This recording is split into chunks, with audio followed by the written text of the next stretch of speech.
cuáles son los principales componentes de la pared celular de los gram negativos? Si recuerdan.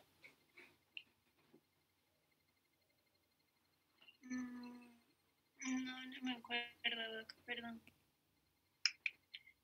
Jonathan, ¿cuáles son los principales componentes de la pared celular de los gram negativos?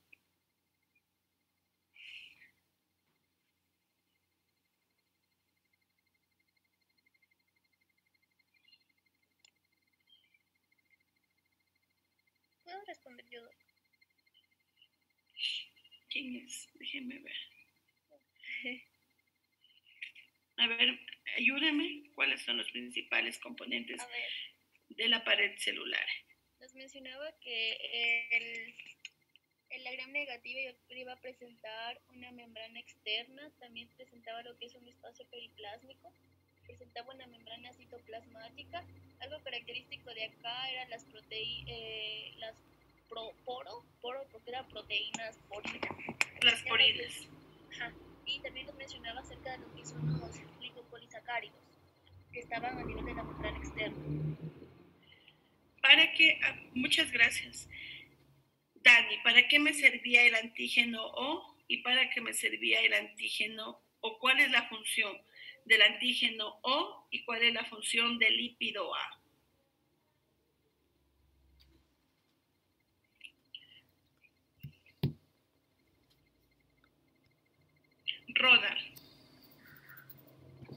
Ronald o Cintia, cualquiera de los dos.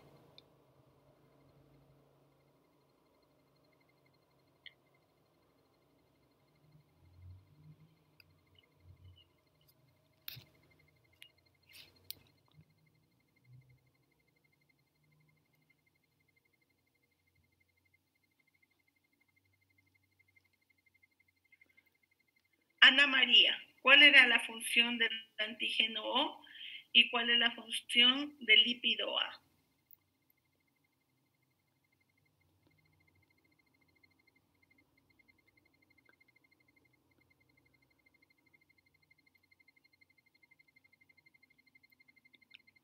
Del lípido A, no sé si estoy bien, pero creo que era la parte que se representaba que era hidrofóbica de la molécula y a través de esta se iba a insertar en una membrana externa que era de la bacteria. ¿Ya? ¿Y cuál es su función biológica? Esa ya no recuerdo. ¿No puedo contestar? La toxicidad de las bacterias, doctora. Es el agente asociado principalmente a la toxicidad producida por las bacterias gram negativas, ¿sí? En las bacterias gram negativos, ¿qué tipo de toxina está asociado al lípido A? ¿Alguien recuerda? ¿Todas las toxinas? ¿Qué tipo? Hay dos sea, tipos de toxinas. El lípido ¿a qué tipo está asociado? ¿No es a las endotoxinas? Específicamente a las endotoxinas, ¿sí?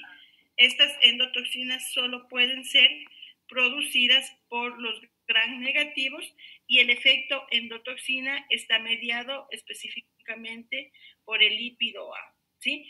Este se caracteriza principalmente porque produce la liberación de citoquinas, ¿sí? Interleucina 1, interleucina 6 y factor de necrosis tumoral. ¿Y el antígeno O, chicos, para qué me servía? Para diferenciar los serotipos de las cepas. Para diferenciar, sí, ya vamos a ver más adelante, para diferenciar los serotipos de las enterobacterias, más bien de los bacilos del gram negativos. Miren, ¿por qué volvemos a repetir? Porque obviamente en estas clases vamos a ver nuevamente estamos revisando las bacterias gram negativas, entonces vamos a determinar cuáles son los factores de virulencia asociados principalmente a este grupo de bacterias. Miren, tenemos el antígeno O, que ya lo vimos, que lo encontramos en el lipopolisacárido, ¿sí? Este se caracteriza porque también se lo denomina antígeno somático, ¿sí? hay aproximadamente 150 antígenos y junto con el antígeno H, que es el del flagelo, permiten la serotipificación de ciertas bacterias.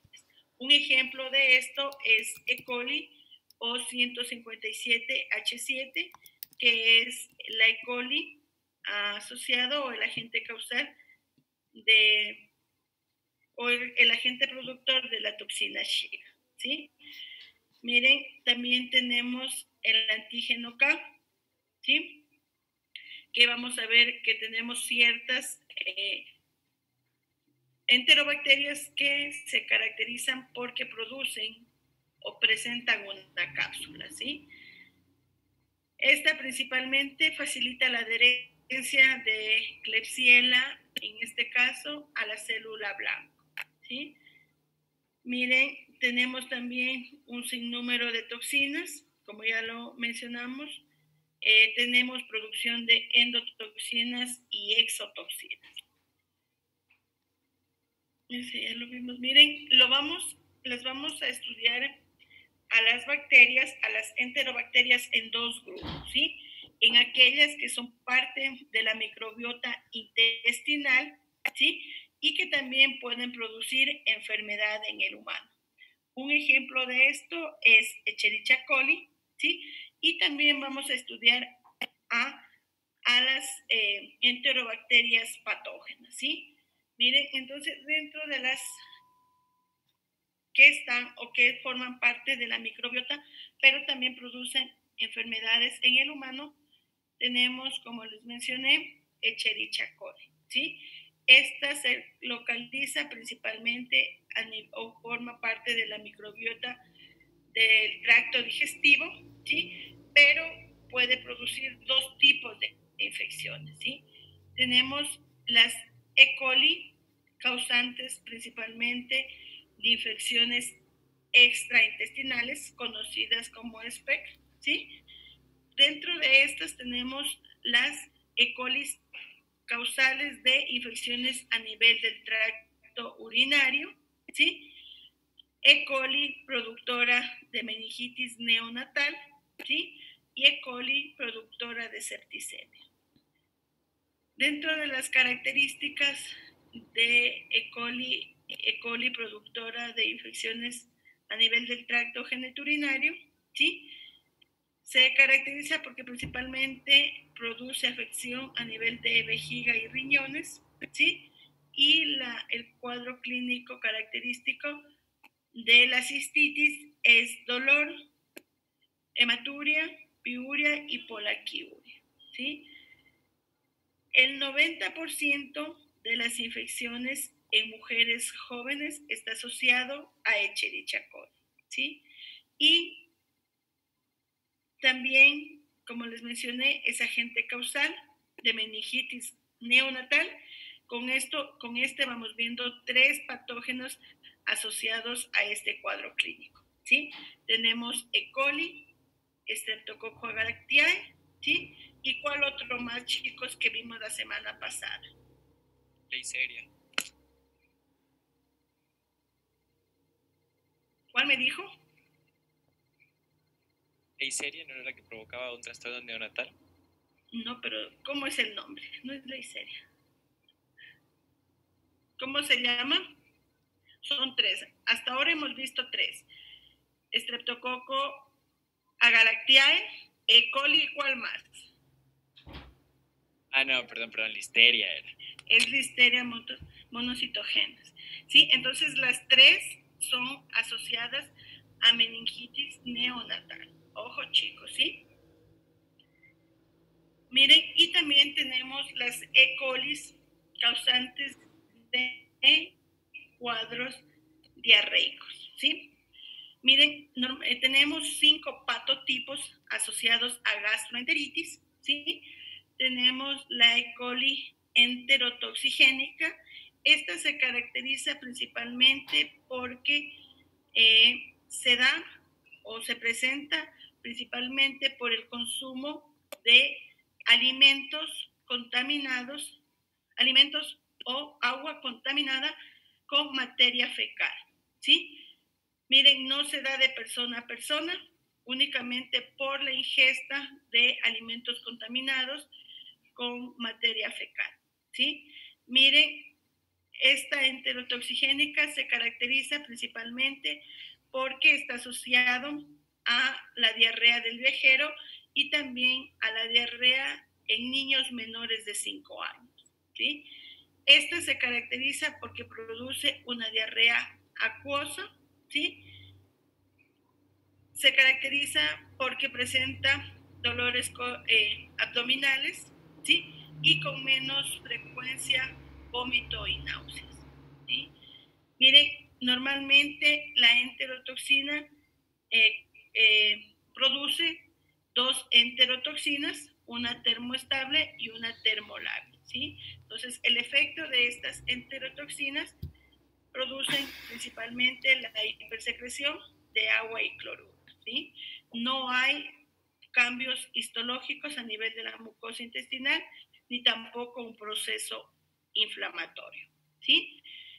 Miren, tenemos también la enteropatógena, ¿sí? Igual, esta está asociada a la diarrea infantil. En cambio, en relación a la enteropatógena, esta puede darse el contacto de persona a persona, ¿sí? Una característica muy importante de la enteropatógena es que produce un daño a nivel de las microvellosidades del intestino delgado, ¿sí? Y se caracteriza porque produce una diarrea tipo acuosa, ¿sí? Acompañada de fiebre y vómito. Tenemos la otra que es la E. coli enteroagregativa. Esta también está asociada a cuadros diarreicos agudos, pero también tienden a la cronicidad, ¿sí? Igual, miren, este es el agente causal de la diarrea del viajero y de cuadros diarreicos en niños menores de 5 años, principalmente en países como el nuestro, ¿sí? Miren, este en cambio se da principalmente por la producción de una toxina termoestable enteroagregante y también se caracteriza porque produce otro tipo de toxina codificada principalmente por plásmidos. Miren, otra que se la estudia mucho y es una enfermedad de transmisión alimentaria es la E. coli productora de toxina Shiga, ¿ya? Esta se caracteriza porque el principal reservorio de esta bacteria es el ganado vacuno. Entonces, cualquier alimento contaminado con materia fecal proveniente de este reservorio puede ser fuente de contaminación para el humano, como por ejemplo, ¿sí? El consumo de la carne, ¿sí? Derivados cárnicos poco cocidos, el agua, la leche no pasteurizada, zumos de frutas o verduras crudas, ¿sí? El principal reservorio de esta bacteria, como ya les había mencionado, es el ganado vacuno, ¿sí? Pero también puede darse en ciertos casos también la transmisión de persona a persona. La dosis infecciosa de esta bacteria, es de 100 bacterias. Este se caracteriza porque la patología se encuentra asociada principalmente a la producción de dos citotoxinas, ¿sí? La toxina Shiga 1 y 2, ¿sí? Donde el de mayor importancia clínica es el serotipo O157H7. ¿Cuáles son los cuadros clínicos que pueden presentarse como causa de la producción de estas toxinas? Puede ir desde cuadros simples como una diarrea leve, puede producir colitis hemorrágica, ¿sí? Y también puede producir un síndrome hemolítico agudo, ¿sí? Por eso también es de mucha importancia identificar esta bacteria, ¿sí? Miren, ya vamos a ver de todos los 5 patotipos, es muy difícil identificarlos a nivel de laboratorio. El único que tiene un medio en el cual yo puedo hacer un diagnóstico presuntivo es la E. coli productora de toxina Shiga, ¿sí? Y el medio que utilizo para hacer este diagnóstico es el McConkey con sorbitol. Miren, otra bacteria que tenemos, otro serotipo de coli es la enteroinvasiva, ¿sí? Esta se caracteriza principalmente porque produce invasión a nivel de las células epiteliales intestinales, invade las mismas, produce destrucción de las mismas y es agente causal de una diarrea acuosa, ¿sí? Entonces, a nivel de laboratorio es muy difícil identificar este grupo de microorganismos, por lo cual, miren, el diagnóstico se hace principalmente molecular. Miren, aquí tienen, por ejemplo, ya la vimos, la abreviatura de cada uno de los patotipos, el nombre completo, ¿sí? Y también determinamos en la parte de acá los genes de virulencia que cada una presenta y se los puede utilizar principalmente para el diagnóstico molecular, ¿sí?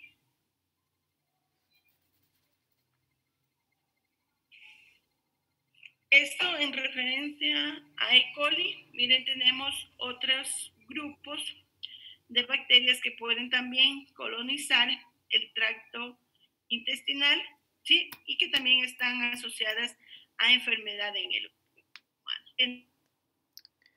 Tenemos Klebsiella, como ustedes observan en la gráfica, miren, esta se caracteriza porque forma a nivel del cultivo colonias mucoides. Esto se da principalmente por la presencia de la cápsula que esta bacteria presenta. Hay dos especies asociadas a enfermedad en el humano. Tenemos Klebsiella pneumoniae y Klebsiella oxytoca, ¿sí?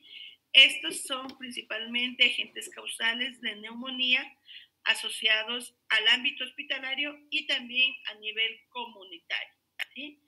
Pueden también producir infecciones a nivel del tracto urinario, pueden producir infecciones a nivel de heridas y también infecciones a nivel de tejidos blandos. Miren, otro microorganismo que tenemos es Proteus, ¿sí? Este se caracteriza igual porque existen dos especies asociadas a enfermedad en el humano. Tenemos Proteus mirabilis y Proteus vulgaris, ¿sí?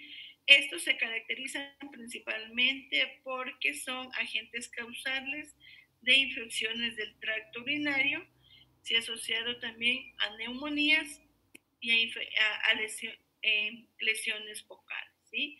Una característica muy importante, Proteus mirabilis produce altos contenidos de ureasa, ¿sí?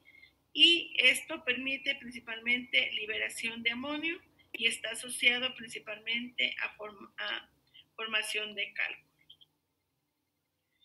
Miren, en cambio tenemos otro grupo de microorganismos que estos dos, los que revisamos anteriormente, E. coli, Klebsiella y Proteus, pueden producir infecciones tanto a nivel comunitario como a nivel nosocomial. En cambio, las que vamos a nombrar ahora solo producen infecciones de tipo nosocomial, ¿sí? Y son también considerados oportunistas porque producen infecciones principalmente en neonatos o en personas inmunocomprometidas, ¿sí? Miren, dentro de este grupo tenemos a Enterobacter, ¿sí? Tenemos Enterobacter cloacae o Enterobacter aerógenes. Este igual, miren, está asociado principalmente a neumonía, infección del tracto urinario, infecciones asociadas a heridas o infecciones asociadas a dispositivos médicos, ¿sí? Tenemos también Serratia. Existe una sola especie de este género y ese es Serratia marcensis, ¿sí? Igual, este es considerado como un patógeno oportunista, produce infecciones a nivel del tracto respiratorio inferior, ¿sí? Y también puede producir endocarditis. Tenemos también Providencia. Este también está asociado a infecciones del tracto urinario, ¿sí? Y al igual que Citrobacter. Estos se caracterizan, chicos, porque producen específicamente infecciones nosocomiales. Miren cómo los puedo determinar a nivel de laboratorio, visualizando mediante un frotis. Posterior a eso, el cultivo microbiológico, utilizo las pruebas bioquímicas respectivas y posterior el tratamiento depende mucho de del antibiograma, ¿sí? Miren, como les mencioné, estas son enterobacterias que pueden formar parte de la microbiota. En cambio, tenemos otro grupo de enterobacterias que son consideradas enteropatógenas, ¿sí? Dentro de este grupo tenemos a Shigella, ¿sí? Miren, existen 4 especies de Shigella asociadas a enfermedad en el humano, ¿sí? Pero la Shigella dysenteriae es el agente causal también de la producción de toxina Shiga. Como ustedes observan en la gráfica, estos son bacilos gram negativos, ¿sí? Son aerobios a nivel del cultivo. Estos forman colonias convexas, circulares y transparentes. Una característica muy importante, obviamente, es una enterobacteria. Fermenta la lactosa, fermenta la glucosa, pero no fermenta la lactosa, ¿sí? No produce gas, tampoco fermenta el manitol, ¿sí? Y una característica muy importante, el único reservorio de esta bacteria es el humano, ¿sí? Y este se localiza a nivel del colon. Chicos, si yo digo que este se ubica a nivel del colon, ¿qué tipo de diarrea produce?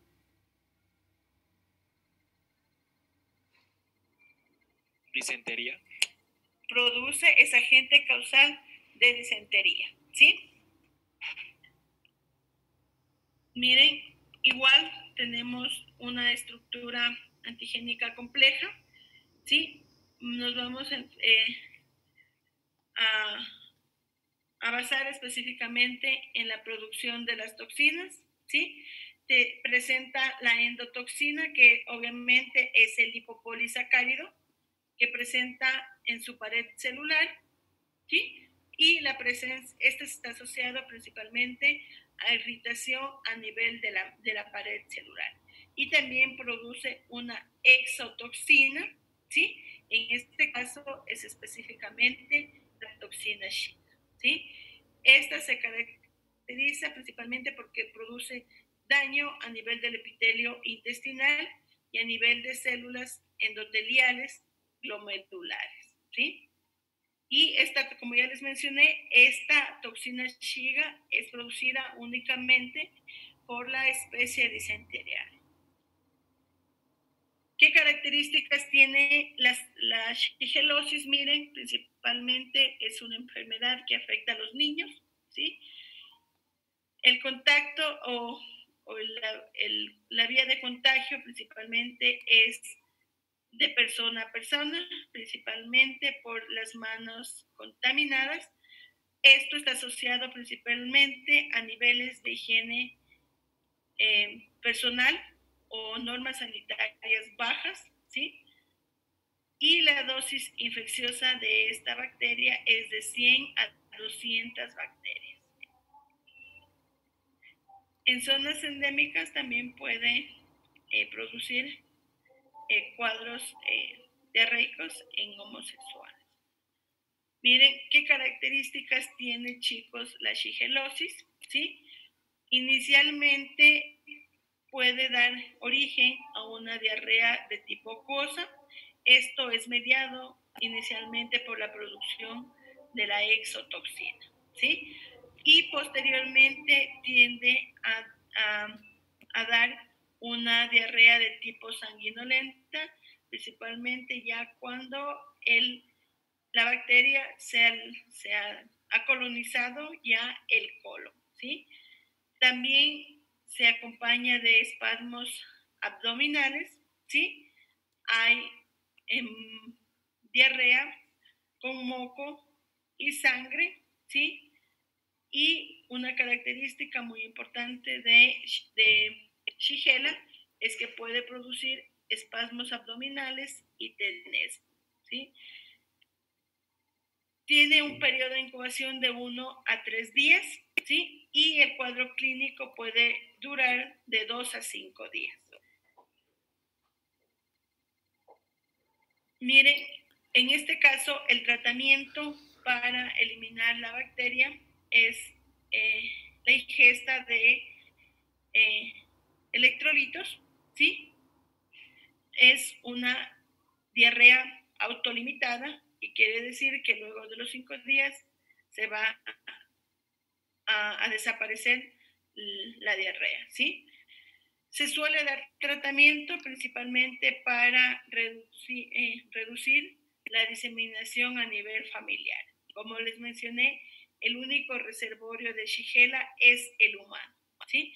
Y una característica muy importante de la shigellosis es que no produce inmunidad, ¿sí? Entonces, nosotros las veces que consumamos alimentos contaminados con la bacteria, nos puede dar el cuadro diarreico. El tratamiento, ¿sí?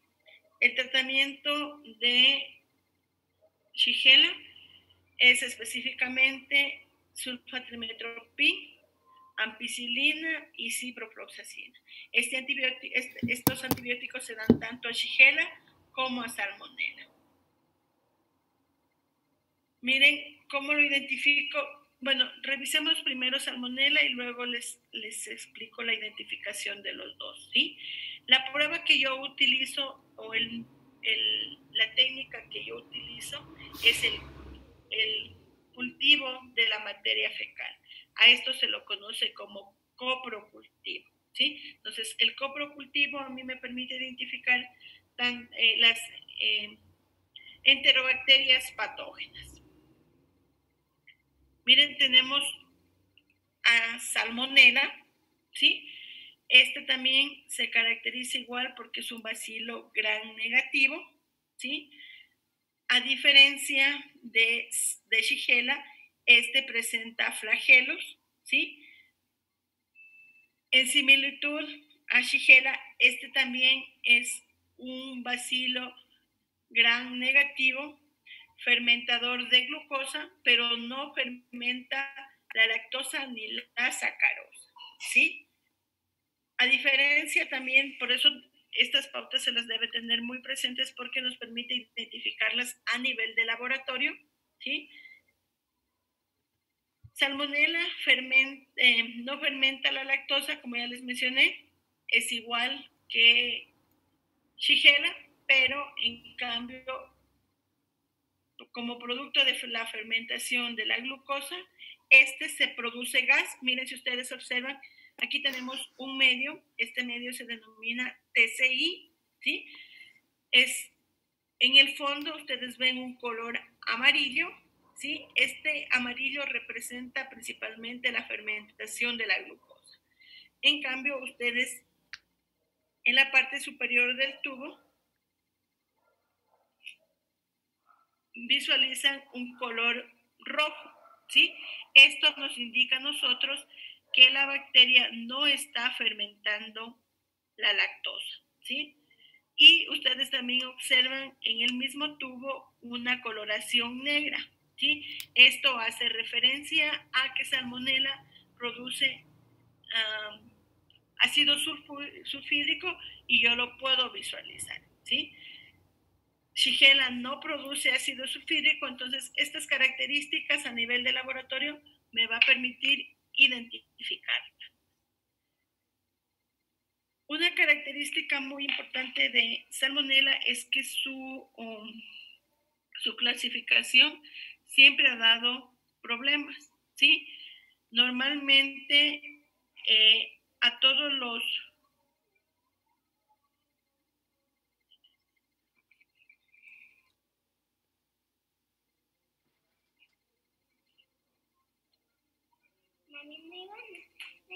a comprar los chicles? Miren, no es la nomenclatura del resto de enterobacterias es, como yo les había mencionado, tiene el género y la especie. En cambio, en Salmonella es complicada, ¿sí? A la mayoría de las salmonelas se las ha clasificado dentro de la salmonela entérica, ¿sí? Principalmente por su homología con el DNA, pero también dentro de esta especie se han determinado un sinnúmero de serotipos, ¿sí?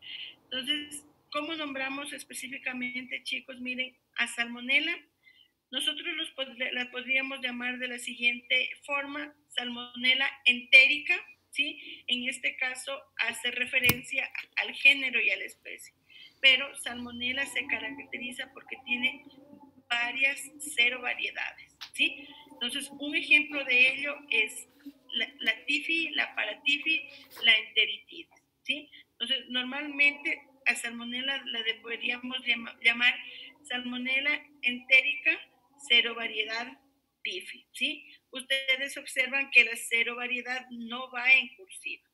Por eso también normalmente se la suele escribir de la siguiente forma. Miren, tenemos el género escrito en cursiva y la serovariedad está escrita la primera letra con mayúscula y el resto, ¿sí?, sin cursiva.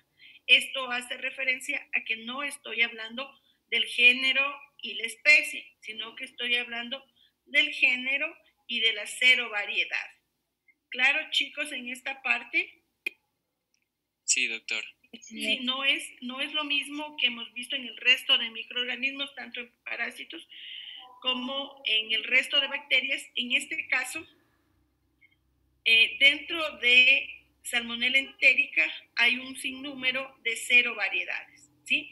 Y si ustedes se encuentran con por ejemplo, salmonella tifi o paratifi, van a visualizar que la primera letra se encuentra con mayúscula. Esto es específicamente porque no hace referencia al género, sino a la serovariedad. A diferencia también de de Shigella, salmonella se ubica principalmente a nivel del intestino delgado, ¿sí? Entonces, si se ubica a nivel del intestino delgado, ya sabemos también qué tipo de cuadro diarreico produce. Miren, salmonella se encuentra colonizando el tracto digestivo de animales y del ser humano, ¿sí? Uno de los principales reservorios de salmonella es las aves de corral, ¿sí? Y el ganado vacuno y el ganado porcino. Pero también se la encuentra en un sinnúmero de animales, incluso hasta los reptiles, ¿sí? Y obviamente a los animales se contaminan principalmente por los alimentos que consumen. Miren, a salmonella nosotros los vamos a estudiar en dos grupos, ¿sí? Aquellas salmonelas que son agente causal de cuadros intestinales, ¿sí?, que producen específicamente gastroenteritis. Este tipo de salmonella se caracteriza porque se la encuentra también en reservorios animales. Y también tenemos dos tipos de salmonelas, y dentro de esto está la salmonella tifi y paratifi. Estas son principalmente agentes causales de la fiebre tifoidea o paratifoidea. A diferencia de las gastroentéricas, el único reservorio de estos dos serotipos es el humano. No hay reservorios animales. ¿Sí? Claro, chicos, esta parte de aquí, de la clasificación de salmonella. Entonces, quiere decir que si a mí me da una fiebre tifoidea, quiere decir que yo consumí un alimento contaminado con materia fecal humana, porque el único reservorio de estos dos serotipos es el humano, ¿sí?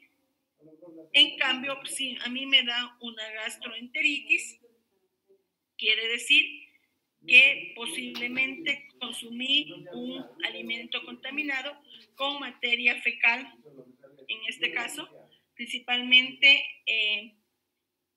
de aves de corral, ¿sí? O alimentos contaminados con la bacteria, pero en este caso, como les mencioné, las salmonelas causantes de gastroenteritis se encuentran principalmente en el intestino de los animales. Miren, características específicas de Salmonella typhi y Paratyphi, ¿sí? Como ya les mencioné, el único reservorio es el humano, no hay reservorios animales, y también posteriormente Salmonella typhi y Paratyphi tienden a alojarse a nivel de la vesícula biliar y tener un paciente portador crónico, ¿sí? Miren, la dosis infecciosa de Salmonella typhi y Paratyphi es muy baja, está asociado principalmente, produce fiebres tifoideas principalmente en personas que viajan a países donde esta bacteria es endémica, ¿sí? Y también produce cuadros en niños. Miren, en cambio, el resto de serotipos, ¿sí? Como ya les mencioné, son agentes causales de gastroenteritis, tienen un sinnúmero de fuentes de infección. Estos los podemos encontrar, el principal reservorio de salmonela, que es agente causal de cuadros diarreicos, es las aves de corral. Entonces, sus derivados, como por ejemplo los huevos, los productos lácteos y principalmente los alimentos preparados en superficies contaminadas, pueden ser fuentes de contaminación de estas bacterias, ¿sí? En cambio, el tamaño del inóculo es mayor. Miren, ¿cuál es la patogenia asociada principalmente a esta bacteria? Produce, como les mencioné, gastroenteritis, tienen un periodo de incubación de 6 a 48 horas.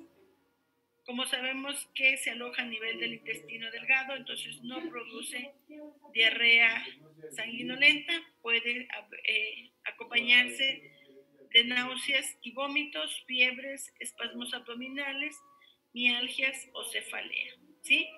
Una característica muy importante, estos síntomas pueden durar de 2 a 7 días y también es una infección autolimitada. ¿Cómo podemos determinar la presencia o el agente causal? Específicamente lo puedo aislar a la bacteria a partir de materia fecal, ¿sí? Entonces, por eso obtengo coprocultivos positivos, pero esta no invade a nivel sanguíneo, por eso tengo hemocultivos negativos, ¿sí? Miren, puede producir septicemia. Dentro de esos están los serotipos TIFI, Paratyphi. Estos se caracterizan porque pueden producir infecciones a nivel de pulmones, huesos o meninges, ¿sí? En este caso de las septicemias no hay cuadros intestinales y yo la puedo aislar a la bacteria a partir de los hemocultivos. Miren, tenemos también las fiebres entéricas, ¿sí? Como les mencioné, estas son específicamente causadas por Salmonella typhi y Paratyphi, ¿sí? Se caracterizan principalmente porque presentan un periodo de incubación de 10 a 14 días. Hay fiebre, ¿sí? Hay cefalea, hay mialgia, hay hepatomegalia y esplenomegalia, ¿sí? Hay pigmentación, manchas rosas en la piel, ¿sí?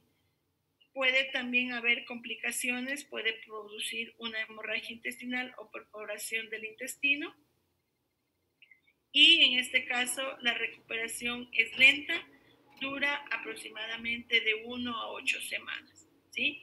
Y la mayoría de los pacientes que tienen este tipo de fiebres entéricas tienden a colonizar, ¿sí? A nivel de la vesícula. Como les mencioné, esta si a mí me da una fiebre tifidea o paratifidea, quiere decir, ¿sí?, que hay hábitos de higiene deficientes porque el alimento que yo consumí tiene materia fecal humana, ¿sí? ¿Cómo a nivel de laboratorio, miren, yo puedo diferenciarlo?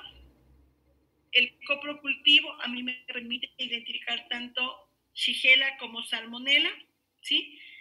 Ciertas características que ya hemos visto a nivel de laboratorio, a nivel de las clases, nos permite clasificarlas. Miren, este es un medio específico para Salmonella y Shigella, ¿sí?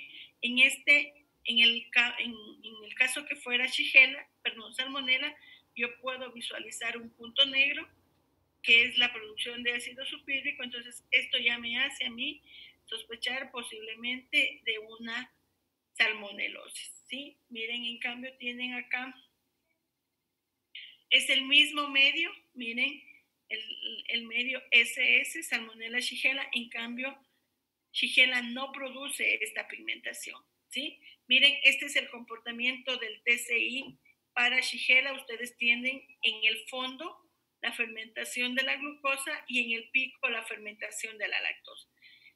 Como es en el caso de las dos, no fermentan la lactosa, entonces tienen un pico rojo, indica que, ¿sí?, es una enterobacteria no fermentadora de lactosa, ¿sí? En este caso, procedo a hacer la respectiva identificación, ¿sí?, utilizando las pruebas bioquímicas clásicas para bacilos gram negativos para identificarlas entre las dos, ¿sí? En cambio, miren, Shigella se caracteriza porque produce ácido sulfídrico, entonces produce gas.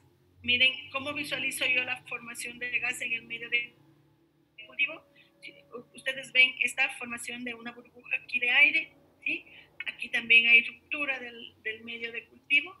En cambio, miren, acá en en Shigella no hay la producción de ácido sulfídrico, ni de ácido sulfídrico, ni de la producción de gas. Entonces, esas características me permiten a mí, a nivel de laboratorio, ir identificándolas. Además, para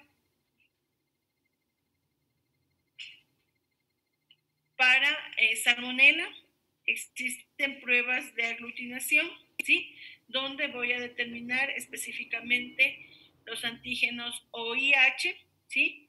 Aquí lo que hago es una prueba de aglutinación en látex, ¿sí? Entonces va a formarse aglutinación donde está principalmente Salmonella. En este caso estoy determinando la presencia del antígeno O y el antígeno H, ¿sí? Actualmente ya no son muy utilizados estas pruebas de aglutinación porque dan reacciones cruzadas con otros microorganismos. O también, por ejemplo, me dan positivos si yo tuve anteriormente ya una salmonelosis, entonces también me dan, ¿sí?, positivos. Entonces, por eso ya no se los utiliza en la actualidad. Igual, miren, el tratamiento para la salmonelosis es igual: ampicilina, sulfatrimetropin, ¿sí?, y también ciprofloxacina. Pero en este caso también se suelen utilizar las cefalosporinas. Miren, otro bacilo gram negativo es la Yersinia, ¿sí? Miren, de la Yersinia existen 3 especies asociadas a enfermedad en el humano. También es una enterobacteria. Tenemos la Yersinia pestis, la Yersinia enterocolítica y la Yersinia pseudotuberculosis, ¿sí? Entre estas, la Yersinia pestis es la de mayor virulencia, ¿sí? Este es el agente causal de la peste.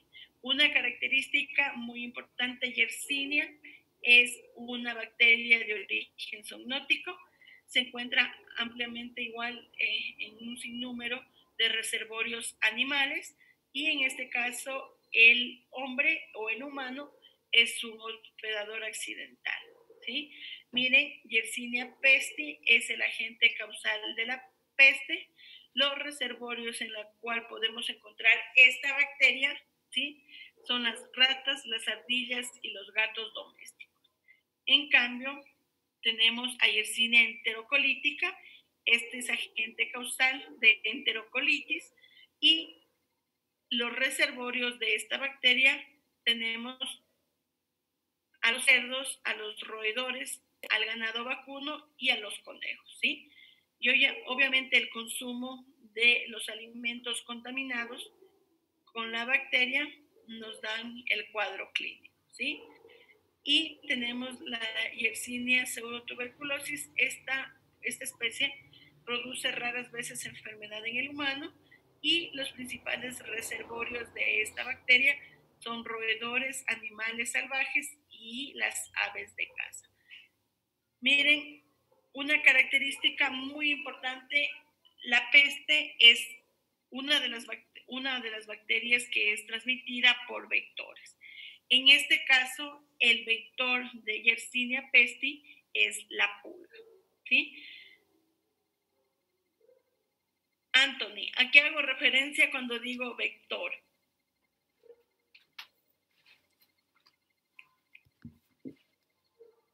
¿Es a la forma de transmitirse? Cuando yo le digo el vector, en este caso le digo el vector de la Yersinia pestis es la pulga.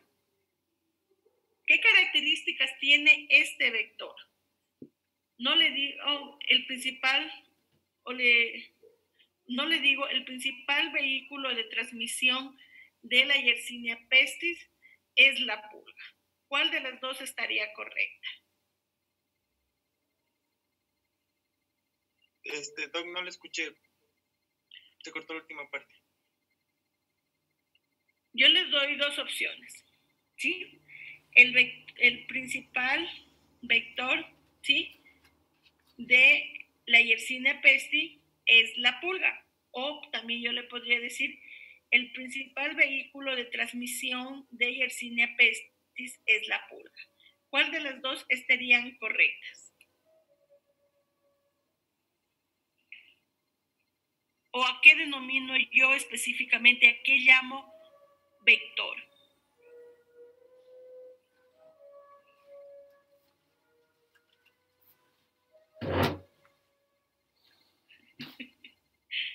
Anthony, chico, Doctora, ¿a qué llamo vector? Que es la persona, animal o microorganismo que transporta o transmite el patógeno a otro organismo vivo. Ese se llama reservorio, lo que usted mencionó. Lo que en este caso son porque perdón, un ratito, los reservorios podemos ser los humanos, pueden ser los animales, ¿sí?, que da las condiciones necesarias para que la bacteria pueda crecer, y también poder ser transmitida a otro microorganismo. A eso se conoce como reservorio. ¿A qué se conoce, chicos, como vector? Ya lo vimos en parasitología 10,000 veces. Doc nos decía que era un artrópodo o un animal invertebrado que va a transmitirlo al huésped. Sí, eso, chicos, cuando yo les hablo de vector, ¿sí?, que les quede claro, ¿sí? El vector, cuando hablamos de vectores, son animales invertebrados o artrópodos que transmiten el microorganismo, ¿sí? Lo que mencionó su compañero es un reservorio. Cuando yo le digo, determine, por ejemplo, el vector de determinada parásito, ustedes tienen que, cuando mencionan el término vector, asociarlo a un artrópodo o un animal invertebrado. En este caso, el vector, chicos, de la Yersinia pestis es la pulga, ¿sí? Ojo, chicos, no olvidarse esos términos, ¿sí? Miren, dependiendo del reservorio, ¿sí?, a la peste se la ha catalogado en dos grupos, ¿sí? Tenemos la peste urbana, donde el principal reservorio de la bacteria son las ratas, ¿sí? Y obviamente las pulgas transmiten la bacteria al humano, ¿sí? Y tenemos la peste rural. Esta se caracteriza porque los reservorios son las ardillas, los conejos, las ratas de campo y los gatos domésticos. Igual es transmitida por la pulga, ¿sí? Mientras mayor reservorios existan, va a haber mayor fuente de contaminación para el humano, ¿sí? Miren, normalmente Yersinia pestis puede, ¿sí? Hay dos vías más bien de transmisión, una que puede ser la ingesta o la manipulación de animales contaminados y la otra que puede ser de persona a persona, ¿sí? Miren, dependiendo de eso también se dan las manifestaciones clínicas. Tenemos dos tipos de peste, la peste bubónica y la peste neumónica, ¿sí? Miren, características principalmente de la peste bubónica: aparecen las manifestaciones clínicas posterior a los 7 días que se tuvo contacto con la pulga, ¿sí? Se caracteriza principalmente porque hay fiebre alta, se da la presencia del bubón doloroso. Esto puede ser a nivel de la ingle o a nivel de la axila, y si no hay un tratamiento previo puede ser agente causal de bacteremia y conllevar a la muerte del paciente, ¿sí? En cambio tenemos la peste neumónica. Este se da principalmente por el contacto de persona a persona, ¿sí? Tiene un periodo de incubación de 1 día. Se caracteriza principalmente porque produce fiebre y malestar general, ¿sí? Y obviamente, como les mencioné, es contacto de persona a persona. Tenemos también la enterocolitis, ¿sí? Esta se caracteriza principalmente porque hay la diarrea, la fiebre, el dolor abdominal. Esta también suele ser autolimitada. En este caso, el tratamiento para esta bacteria, ¿sí?, es la streptomicina, las tetraciclinas, el cloranfenicol y el sulfatrimetropin, ¿sí? Miren, hemos visto ya todas el grupo de las enterobacterias, ¿sí? Como ya les mencioné, una característica de las enterobacterias es que suelen colonizar el tracto digestivo, ¿sí? A excepción de Salmonella, Shigella y Yersinia. ¿Preguntas, chicos, hasta aquí?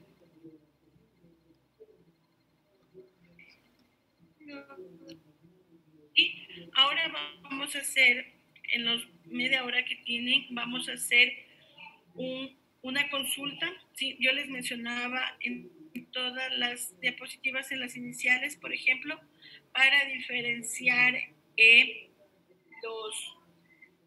tanto Salmonella como Shigella, yo utilizo un set de pruebas bioquímicas, ¿sí? Entonces, yo quiero que identifiquen, que consulten el fundamento de cada una de estas pruebas bioquímicas, ¿sí? Y qué tipo de enzima evalúan en cada uno de ellos, y también que encuentren ustedes, por ejemplo, tenemos el TCI que yo les mencioné, ¿sí? Cuando una muestra da un resultado positivo o cuando una muestra da un resultado negativo. Específicamente, el fundamento de las pruebas bioquímicas para identificar bacilos gram negativos, ¿sí? Tenemos 20 minutos.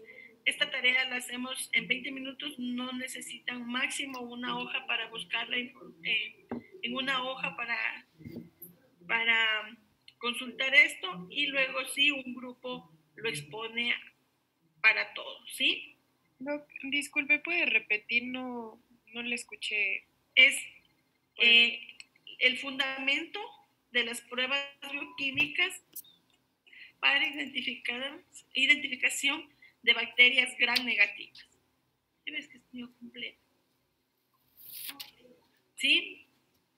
Chicos, identificación, más bien, fundamento de las pruebas bioquímicas para identificación de bacilos gram negativos, ¿sí? Son 5 pruebas que tienen que buscarlas y tienen 20 minutitos. Y luego yo ya les subo, dígame. ¿Es individual o en el grupo? No, es grupal.